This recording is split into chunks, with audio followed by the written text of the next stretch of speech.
Chapter 4. What Frightened the Fair Gwen. Freak's not in my room for 10 minutes before he sets me straight on the Fair Gwen. He's able to hump down the steps by himself, except it makes him sort of out of breath. You can hear him wheezing, or I guess you'd call it panting, like a dog does on a hot day. He gets into my room and I close the bulkhead door and he goes, "Cool. You get to live down here all by yourself?" I eat upstairs with Grim and Graham. Freak works himself up into the foot of my bed and uses a pillow to make himself comfortable. It's pretty dim down here, only the daylight from one basement window, but it catches him just right and makes his eyes shine. "Graham must be your grandmother," he says. "Grim would be, I suppose, a sobriquet for your grandfather, based on his demeanor." I go, "Huh?" Freak grins and pushes back his yellow hair and he goes, "Pardon my vocabulary. Sobriquet means nickname and demeanor means expression. I merely postulated that you call your grandfather Grim because he's grim. Postulate means—" "I know," I say, which is a lie. Except I can guess what he means. Figure it out that way. "So, how come you call your mom Fair Guinevere? Is that a nickname?" Freak is shaking his head. I can see he's trying not to let on that he's laughing inside. "Guinevere," he finally says, catching his breath. "The Fair Guinevere, from the legend of King Arthur. You know about King Arthur, right?" I shrug. The only King Arthur I know is the brand of flour Graham uses, and if I say that, I'll really sound like a butthead. He goes, "My mom's name is Gwen, so sometimes I call her the Fair Guinevere, or the Fair Gwen. King Arthur was the first king of England way back when there were still dragons and monsters in the world. Arthur was this wimpy little kid, an orphan, and there was this magic sword stuck in a big stone, okay? The old king had died, and whoever could pull the sword from the stone proved he was the next king. All these big tough dudes came from all over to yank at the sword, and they couldn't budge it. One day, this wimpy little kid tried it when nobody was looking, and the sword slipped out like it was stuck in butter." "So, he was the king, this little kid?" Freak nods. He's really into this story, and he's making shapes in the air with his hands. This is the first time for me hearing Freak really talk, and right away, I know one thing. When he's talking, you can't take your eyes off of him. His hands are moving, and it's like he's really seeing it. This story about an old king. "Arthur's magical sword is called Excalibur, and the Fair Guinevere is this pretty girl who becomes his queen. Fair in those days meant the same as beautiful does now. Anyhow, Arthur got bored just sitting around, so he invited all the knights of England to come live in the castle. They all ate supper at this round table, which is why they were called the Knights of the Round Table. Every now and then King Arthur would send them off on a special secret mission, which in the old days they called a quest. They had to slay dragons and monsters and evil knights. I assume you know what a knight wears into battle?" I think so, but I like hearing Freak talk, so I go, "Better tell me." And that's when I find out why he's so interested in some clanky old knights. Because Freak really lights up and he goes, "The knights were like the first human version of robots. They wore this metal armor to protect them and make them invincible. When I get my stuff unpacked, I'll show you the pictures. It's pretty amazing, really, that hundreds of years before they had computers, they were already attempting to exceed the design limitations of the human body." I go, "Huh?" And Freak sort of chuckles to himself, like he expected me to go, "Huh?" And he says, "The design limitations of the human body. You know, like we're not bulletproof and we can't crush rocks with our bare hands, and if we touch a hot stove, we get burned. King Arthur wanted to improve his men, so he made them armor-plated. Then he programmed them to go out and do these quests, slay the dragons, and so on, which is sort of how they program robots right now." I go, "I thought there weren't any real robots, just in the movies." Boy, does that make his eyes blaze. Like, whoa, talk about laser beams. He's like fuming, so upset he can hardly talk. Finally, he gets control of himself and he goes, "I I suppose I must make allowances for your ignorance. On the subject of robots, you are clearly misinformed. Robots are not just in the movies. Robotics, the science of designing and building functional robots, is a huge industry. There are thousands of robot units presently in use, millions of them. They don't look like the robots you see in movies, of course, because they're designed according to function. Many robotic devices are in fact sophisticated assembly units, machines that put together cars and trucks and computers. For instance, the space shuttle has a robot arm. Right, I say. I saw that on TV. Freak sighs and rolls his eyes. Ah, yes, he says. Television, the opiate of the massives. For about the 11th time, I go, huh? Opiate, a drug, he says. Massive, that means large and heavy. Thus, television is the drug of fatheads. Opiate of the massives. You don't have a TV? Of course I have a television, he says. How else could I watch Star Trek? Matter of fact, I watch tons of tube, but I also read tons of books so I can figure out what's true and what's fake, which isn't always easy. Books are like the truth serum. If you don't read, you can't figure out what's real. This time I don't say huh, because then I might have to explain how I'm an LD, and reading books is the last thing I want to do, right after trimming my toenails with a lawnmower, gargling nails, and eating worms for breakfast.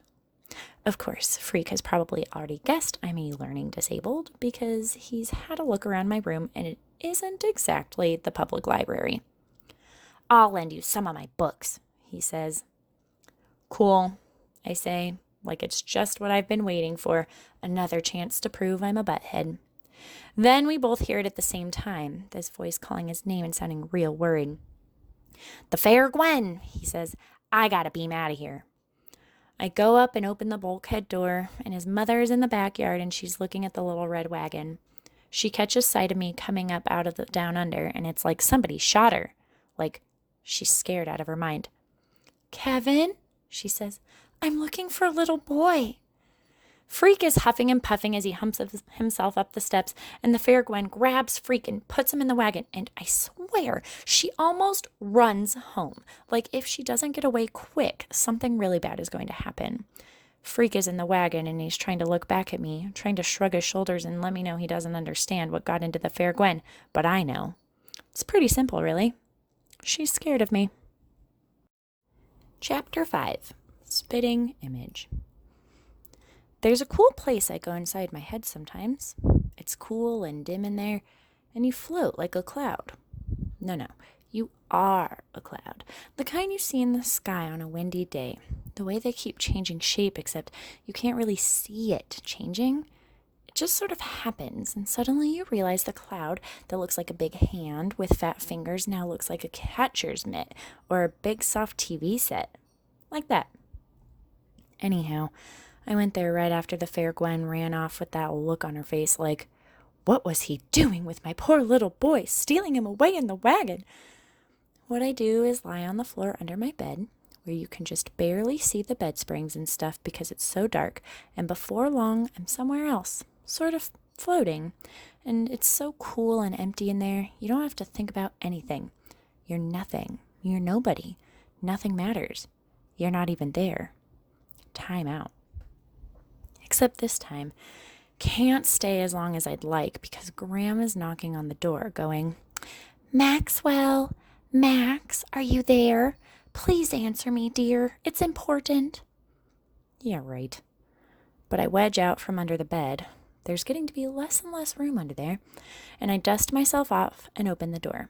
There's no lock, but Graham has this thing about waiting until I say come in. She makes a big deal about not intruding.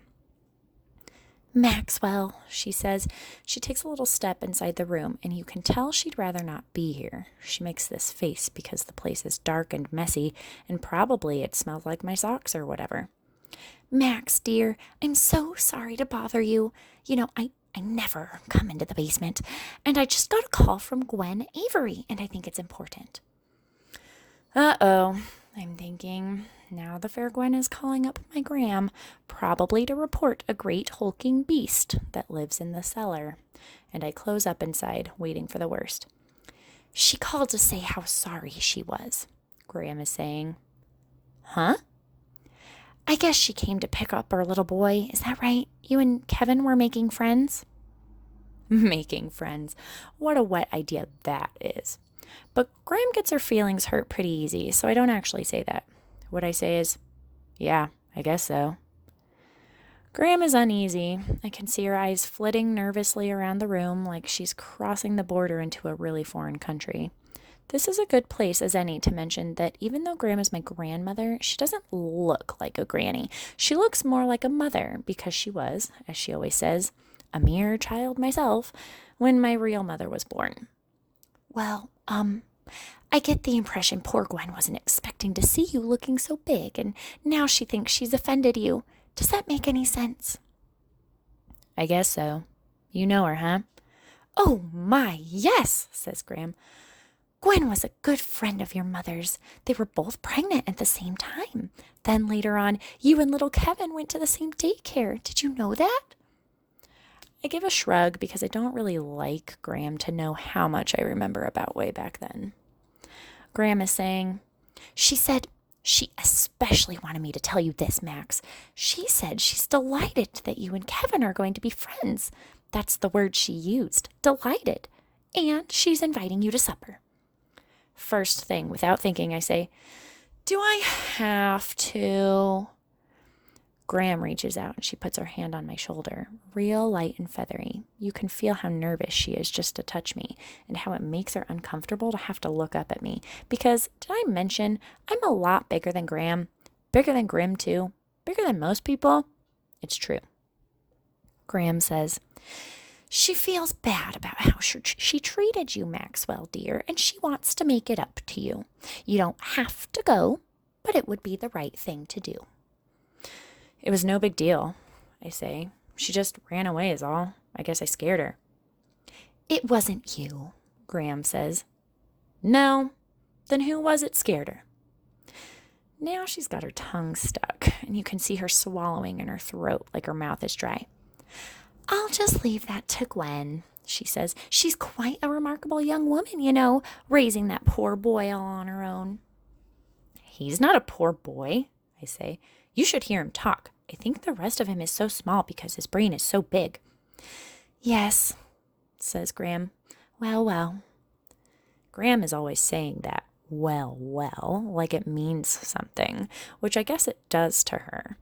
Anyhow, I agree to have supper with Freak and his mom, even though the idea of it makes me feel tensed up, like there's a hand inside my stomach, and the hand is, you know, making a fist. It turns out to be not so bad. The fair Gwen, right away, she's beaming at me, bouncing around the kitchen and talking a mile a minute, so fast the words kind of smush together. So did Susan, your grandmother mentioned your mom and I were pals? That is, until she got married. I never could abide that man. I always thought that he was crazy and scary, is to say that you won't be offended. It's like this delay while I sort it out, and then I go, yeah, Graham told me. And the stuff about her knowing my father and thinking he was sick in the head, I decide no comment is the way to go. You were the cutest baby, Gwen says. I remember it like it was yesterday. We were all of us living over in the tenements in those days because the rent was so cheap and we were all just starting out. Freak is on the floor digging through the packing boxes for pots and pans and stuff. He's almost inside this box. All you can see is his funny little rear end sticking out. You'd think he was maybe 2 years old, that's how small he is, until you notice where his leg brace makes a lump in his pants. From inside the box, he goes, Hey, Gwen, leave the guy alone, huh? You're going spastic. Am I? Gwen asks. She's at the counter, going through drawers and looking for spoons or whatever. Sorry, Max. That is, I'm sorry we got off on the wrong foot. It's just, you know. Freak's head pops out of the box, and he's got this wicked know-it-all grin. What she means is you're a spitting image of your old man. Gwen says, Kevin, please.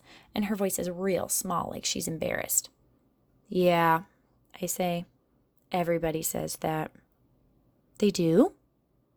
I shrug. is it really such a big deal for a boy to look like his father? Which is typical butthead thinking because, of course, it's a big deal if your father happens to be in prison, which everybody in town knows about. It's not like there's any secret about what he did or why he's there, except everybody acts like it should be a secret. And the bigger I grow and the more I look like my old man, the worse it gets. You really knew him? I say. I mean, him and my mom, when they were together? Not very well, Gwen says. She's looking for a knife to slice open a pack of hot dogs. I never saw much of your mom after they got married. He made it difficult for your mother to have any friends. There's a knife on the table and I pick it up and hand it to the fair Gwen. She doesn't flinch away and I decide she's okay. She's really pretty cool. So, Freak is saying, when do we eat? My fuel cells are depleted. Supper is great. The fair Gwen makes this really tasty potato salad with spices and stuff. Way better than the mushy stuff Graham makes. Supper is great. The fair Gwen makes this really tasty potato salad with spices and stuff. Way better than the mushy stuff Graham makes. And we have hot dogs fried in a pan with the buns toasted up, butter crisp just the way I like it, and 2 kinds of relish and 3 kinds of mustard, and red onions cut up real small. We sit out in the backyard eating from paper plates, and Freak tells robot stories that are so strange and funny, I'm laughing like a maniac, and then I'm choking, and Freak is pounding me on the back. Expel the object, Freak shouts. Regurgitate it, you big moron! And he gives me another thump, and I cough up this yucky mess, but I'm still laughing so hard my nose is running. What a goon, except it really is funny, me trying to sneeze a hot dog through my nose, and we're both laughing like total morons. This is great, Gwen says, looking at Freak and me. I'm so glad we decided to move back, you know. I feel like we're all getting a fresh start. It's time to go home. Graham gets nervous if I'm not back before dark. Everything seems really great, just like Gwen says, except when I lie down on my bed, it hits me. Boom. And I'm crying like a baby. And the really weird thing is, I'm happy. Chapter 6. Close Encounter of the Turd Kind. 4th of July, right? Everybody goes nuts. The dads are getting drunk and having their cookouts, and the moms are trying to keep all the brats from blowing their precious little pinkies off with cherry bombs, and the kids are running wild through the backyards. It's like no rules apply, and that makes everything real edgy, if you know what I mean. Like, let's have a blast, and who cares what happens? Don't get the wrong idea. I love the 4th. It's just that people tend to get all choked up about firecracker holidays and they don't see what's really going on, which, like I say, is the dads swilling beer and acting numb. That's the basic formula. Not that Grim ever swills anything stronger than root beer. No way. That poison never crossed his lips, he likes to say. Even though I've seen a picture of him in the army, and that sure looks like a bottle of beer in his hand, and he's got the same whacked by a hammer grin that dudes always get when they're drinking. Anyhow, this is the first year I get to go to the fireworks without Grim and Graham, which I've never understood because it's right down by the mill pond where I've been allowed to go for years. So why should it make a difference just because about 1 million people show up to watch the rockets' red glare over that smelly pond? The deal this year is that I get to go with Freak, which Graham thinks is a good idea because she's afraid he'll get crushed or something. She actually thinks people are going to step on him, which just goes to show how brainless she can be sometimes and scared of everything. I mean, nobody steps on little kids down there, so why should they step on Freak? Turns out the thing to worry about is not kid stompers, but beer swillers, like I mentioned before. Because Freak and I are still a couple of blocks from the pond, just kind of easing our way along when these punks start mouthing off. Hey you! Mutt and Jeff! Frankenstein and Igor! Don't look around, I'm talking to you, boneheads! What is this, a freak show? I know that voice. Tony D, they call him. Blade. He's at least 17, and he's already been to juvie court 3-4 times. I heard he cut a a guy with a razor. He almost died, and everybody says the best way to handle Tony D and his gang is you avoid him. Cross the street, hide, whatever it takes. Yeah, you, he goes, and he's doing his hippity walk, strutting along. He's got these fancy cool cowboy boots with metal toes. Yeah, Andre the Giant and the Dwarf. Hold on a sec. I want a word with you.